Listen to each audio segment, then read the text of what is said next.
This is FSPN, the most trusted name in fake news. I'm your host, Frankie from Flatbush.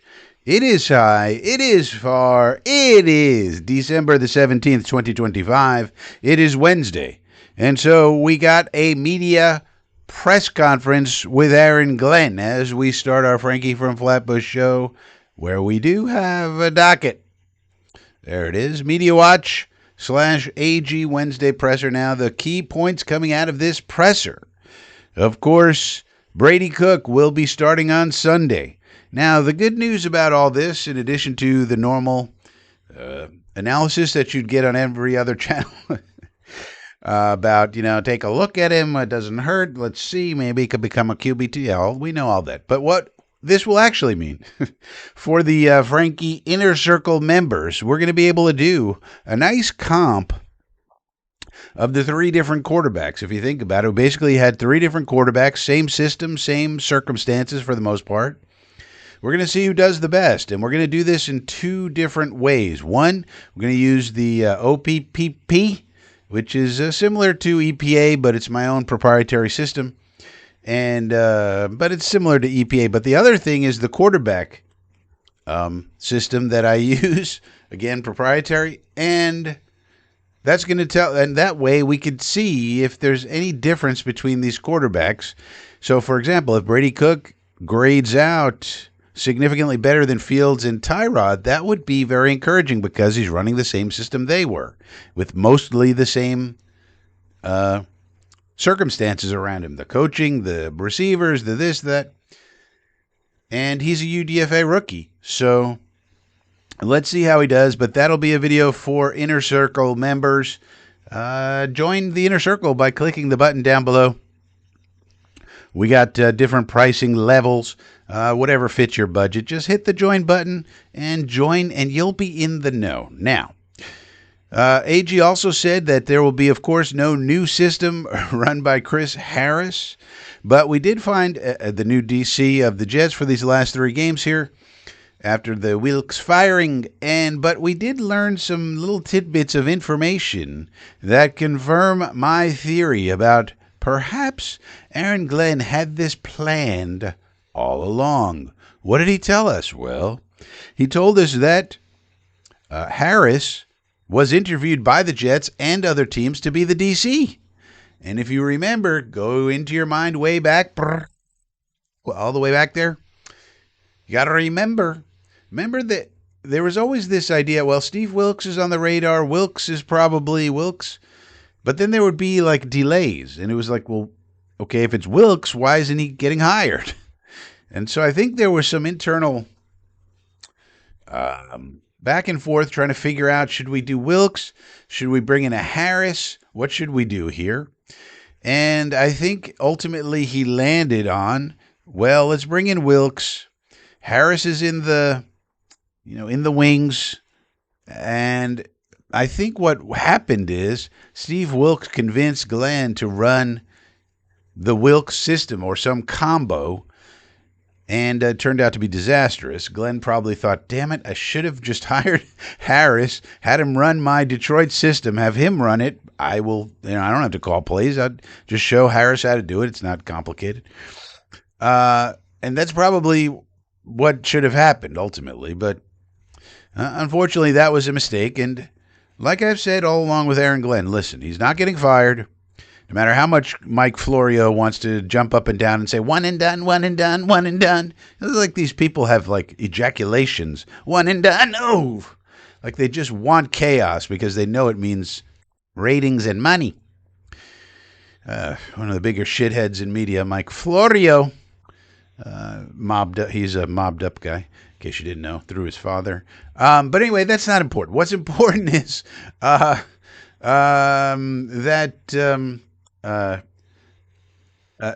so I think they've correct, but then you got to give Glenn. Okay, so Glenn gets a little bit of blame for siding with Wilkes and going with Wilkes and being convinced by Wilkes to do the Wilkes thing. Okay, he deserves blame for that because he's the decision maker. But then you got to, on the other hand, give him credit also for going, all right, this didn't work. Let's get rid of this Wilkes guy. We'll give Chris Harris the job. And I think it's likely that Chris Harris just sticks around. He made a point of saying, hey, this is a guy who's, and we've also heard media reports as well about Chris Harris being an up-and-comer. More than likely, we just stick with Chris Harris. We'll have to see how it goes. You never know. There's a lot of good candidates out there. I think Jimmy Leonard would be kind of perfect, but, there's nothing saying that Jimmy Leonard wants to be here and work for crazy Woody Johnson. But Chris Harris is already here. So hopefully he does a nice job. The defense, does a good enough job. There's obviously a problem with personnel that we've been talking about since the summertime. But the scheme didn't help much, and I think it's little technical things like if you saw people were comparing the stance of Quinnen Williams from when he was on the Jets this year and when he was on the Cowboys this year and when he was on the Jets previous years. Now, if you remember, Aaron Whitecotton was our defensive line coach previously under Saleh. And guess who the defensive line coach for the Cowboys is? Aaron Whitecotton. And they're saying he's gotten back to this other stance, and that's why he's producing more than he did this year with the Jets. So if a little thing like that is attributable to Wilks, that's very, very, very stupid. Let's change one of the best defensive tackles in all of football, change his stance, change the way he operates, and what? Why? He's one of the best in the league, you dum-dum. You don't change anything with Quinnen Williams. God's sakes. But anyway, that's apparently what happened. That's just one of these minor little technical points where maybe Chris Harris and, I don't know, maybe Eric Washington deserves some blame, or you never know. Maybe Eric Washington was against this and was saying, this is a bad idea, guys. And they did it anyway. You never know. But hopefully Washington and Harris and Glenn now are all in the same, thinking along the same lines, where we just have a regular old 4-down line, one gapping attacking system, which is what Saleh and Ulbrich and Quinnen and everybody and Aaron Whitecott and everybody was running. And it worked okay. You could definitely say it wasn't elite and it's overrated, but it at least was okay. This, whatever the hell this is, turned out to be a disaster. So, very, very strange. But let's see what happens. Maybe they just make that one little tweak to whatever they were doing on the D-line, and maybe that makes a big difference. I don't know. Would be nice. We'll see. Maybe it could be just that simple. And Wilks was just overcomplicating it in his mind. Think God knows what he was thinking. This will be better for, obviously he wanted to, not like he wanted to suck. So he must have thought it would work better for some reason. And of course, that's oversimplification. There's much, much more to it than that. But that's just one example of what could be, changed very easily by Chris Harris. And we also got the report, remember, we also got the report from Country Club Connor Hughes that there were players in the meetings with Wilks when he's explaining, the game plan, saying, that's not going to work, coach. That's very bad. They were not buying into Wilks's thing, whatever it was, and we'll probably never know the exact specifics. But whatever it was, when you have players holding up their hand in the meetings with other players, and as he's saying, all right, this is what we're going to do, fellas, going, coach, we shouldn't do that. Hold on. This is not going to, and then, obviously Wilks overruled them and said, no, well, let's do it. And then you see the result is terrible. Then the players were right. And that's what happened. And that's, but if that's the case, maybe it can be fixed. Let's see. Maybe it'll be fixed, and maybe people like Jermaine and Will and everyone else we got will just perform a lot better. That would be fantastic. So let's see what happens. But we did get that report out of Country Club Connor Hughes, and that's why you can't totally disregard the beat members. They do have sources, and they do get information at times. That's valuable. All right, next up, Jeremy Ruckert. They asked him about why'd you give him a contract. He said, well, we've seen a lot of improvement since training camp, which is true, and that he provides value as a combo tight end, meaning a blocker and a receiver, which is excellent. They asked him the long trap question with the long ramp up about did he think about calling the defense himself. And I thought he handled that question pretty well. He admitted that he did, but then he said, but I wanted to handle the whole team, so I didn't want to call the defense. He didn't get into the whole Wilkes defense versus Glenn defense because he's not going to do that in a press conference. But he could have still had, I mean, like, it had to be that Wilkes talked him into this, because he could have just said, no, we're running my defense that we ran in, Detroit, which is more of a standard 4-3. You could talk about blitz rates and other things, but, a standard 4-3 attack, one gap D. This is what we're running. And if Wilkes could have run that D, it could have been a point of, look, if you want this job, Steve, this is what we're running. I don't care what your freaking philosophical thoughts are. Steve Wilkes must be great in these interviews, by the way. I mean, he keeps getting these jobs. I mean, yeah, he's one and done. He's the king of the one and dones. But then people keep hiring. He must be great in these interviews. So he must at least sound like he knows what he's talking about. And in his mind, he's probably thinking, man, if I ever had the right people, But nonetheless, he could have done that, but he didn't. Wilkes must have convinced him, no, let's do this other thing. And we did hear also from Connor Hughes that sort of back and forth was at play with Wilkes and Glenn, and so that makes a lot of sense. The other note on the media watch is Mike Florio with his one and done. He just really wants it to be one and done for Aaron Glenn, which is really weird. Because on the one hand, people like Florio, florid, flaccid Florio, will scream up and down and off rooftops about we need more black head coaches, which is true. I do think so. But he'll scream when he's going up against the owners, he's an old labor lawyer in addition to being mobbed up. He's also an old labor lawyer, Mike Florio, florid, flaccid Florio. So when he's screaming about the owners, to the owners about and being self-righteous and indignant and saying, these owners got to hire more black coaches. Okay, well, Woody just hired one and paid him a lot of money. We're paying Aaron Glenn a lot of money. But now he's screaming for it to be one and done. I mean, what the fuck? Can we give the guy a chance? Can we give the man a chance? Okay, he made a mistake. He didn't get this perfectly right. Give the man a chance. He's got to get at least 3 years, in my opinion. But that's one of those things where you have these people and they really just don't care one way or another about anything. It's just, let me figure out an angle that'll get the clickety clicks, and then even if the next time I'm going to go at the complete opposite way, as long as that will get clickety clicks, then I'm good. Flaccid Florio for you. But that's a lot of people in the media, and that's why we're here at FSPN to point out these jerkwads. All right, what's point number 2? Rosterings. We got a bunch of rosterings. So a bunch of people are out. Alan Lazard, cut. Isaiah Oliver, IR. Amart, Adrian Martinez, cut. And then we signed a bunch of people. Keydron Smith, defensive back, to the practice squad. Jalen Mahoney, practice squad. Jarius Monroe, the safety, up onto the 53-man roster. So maybe Jarius Monroe can make a case for him. He's the guy that Aaron Rodgers called out for his good practice habits. If you remember that, maybe he can translate those practice habits into sticking around on the 53-man. That'd be nice.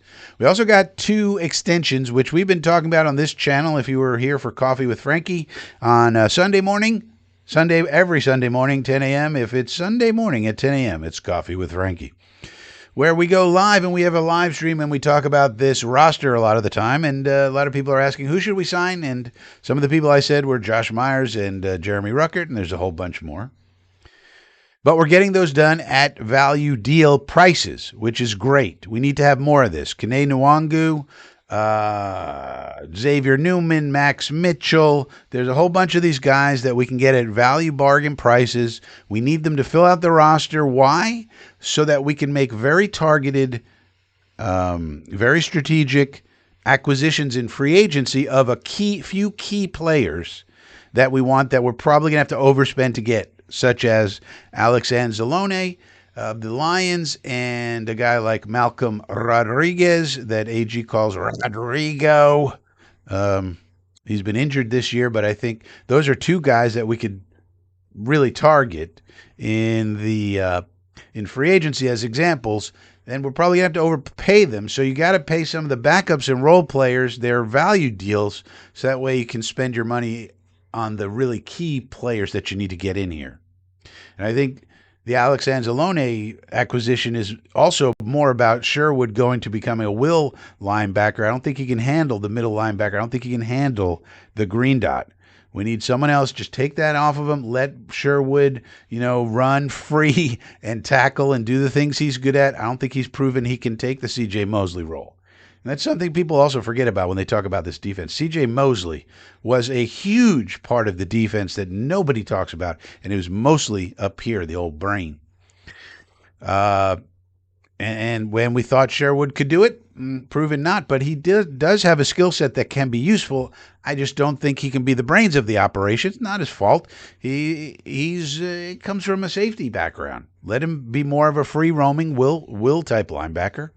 And I think that will be a perfect role for him. And then you got Anzalone in the middle, and then the other guy hopefully be Malcolm Rodriguez if he's healthy, or maybe Kiko or whoever. Speaking of Kiko, he's out for this game. 4 players are out with injury. Mason Taylor, Kiko Mauinoa, Tony Adams, and Eric Watts all out. So those are the injury guys. And then Garrett Wilson, no update, but probably out. And the beat is talking about most likely IR for Garrett Wilson. And they did not open his 21-day practice window, meaning a continuation of IR, because he's not on the injury report today at all. This is Wednesday. Justin Fields and Tyrod Taylor were limited, so they will probably be, one or both will probably be healthy enough to be QB2 and or emergency quarterback. That's why we let Adrian Martinez go. Breece Hall was full today. Jermaine full. Josh Myers full. Xavier Newman full.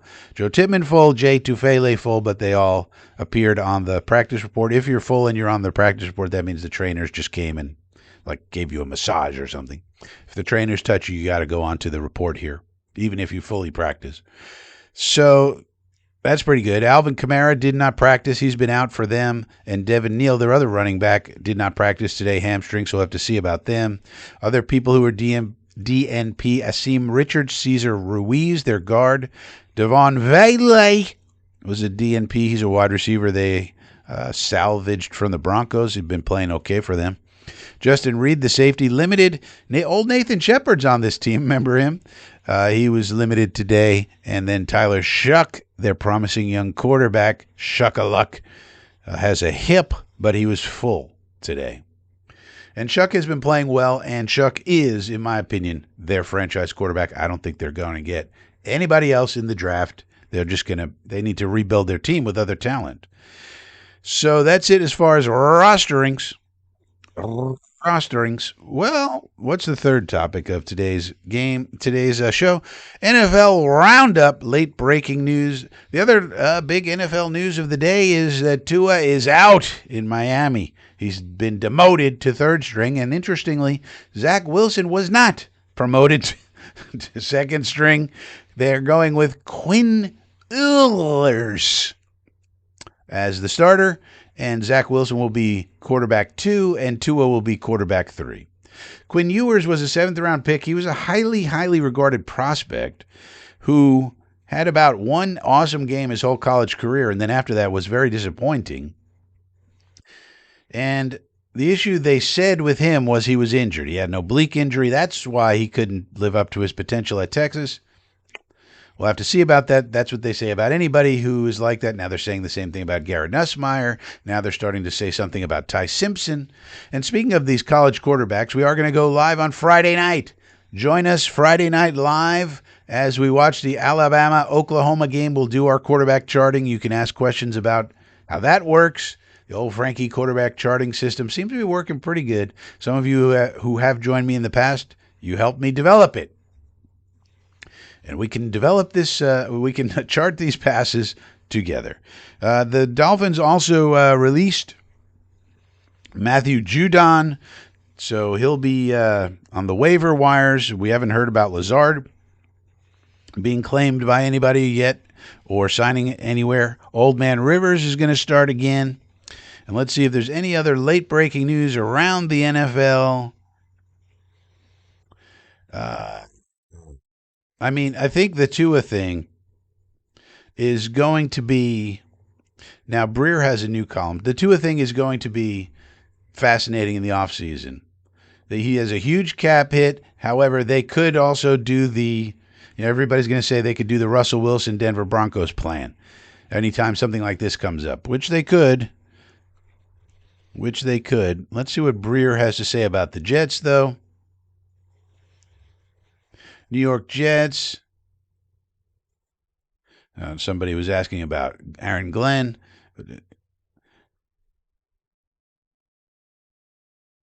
It says, give Glenn time. I think he'll be good. Well, that's good that Breer says that. Remember, he's a New England guy.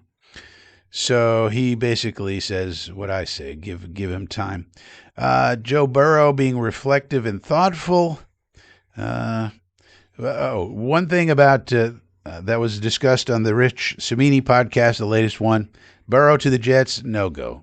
If it was possible, listen, he'd be all over it because that would be big news. He doesn't think there's any possibility of Burrow to the Jets, so let's not talk about that, shall we? And I agree. But it'll be fascinating to see what who would, if he were released or, you're thinking about trading him, who would take Tua? What team would possibly want Tua? If he couldn't succeed enough with Jalen Waddle and at times Hill, and that's Tyreek Hill, and that's when he was good, when he had Tyreek and Waddle and other people. Maybe it's a package deal. Maybe, but I don't know. Like, would the Steelers want to sign Tua and Tyreek and then have DK also, as a post-Rodgers plan? I don't know. It's going to be fascinating in the offseason. But that seems to be... Quincy Williams fractured his right hand, played with a cast in Jacksonville. He will wear it the rest of the year, so obviously not a big fracture. So again, Quincy's back to talking to the media. He just didn't want to talk to them after the game, so that's good. You really can't play the game of I'm not talking to you for too long. The media will get so pissed off at you, they will make your life living hell like they did with Denzel Mims and Mekhi Becton. And those guys didn't perform, and so they got slaughtered. But good to see now it was just a one-time thing, so now the media will be, leave him alone as far as that is concerned. All right, so that's really it. I mean, on Friday, I'll talk about this on the Friday show as well. I'm going to try to do these shows Monday, Wednesday, Friday. Not always hitting it, but we'll see. But then Friday night, we're going to go live, and we're going to watch the Oklahoma Alabama game. You got Ty Simpson. We'll do the charting. We got John Mateer. We'll do the charting. Simpson is regarded as the better prospect, but he's probably going back to school. The question with him is, why did he have such a bad last month or 5 weeks when he started out so good against good competition, by the way? Was he injured? People are saying he had a back injury. I read that somewhere. So whenever there's a lack of performance, an injury suddenly, this mystery injury suddenly pops up with these people. Because don't forget, they all have agents, even in college now. So that'll be it for this show. But join us on Friday for the live show. And, we'll watch the game, do some live charting of these quarterbacks. And that way you'll know who's good, who stinks, etc., etc. With that being said, I will see you next time.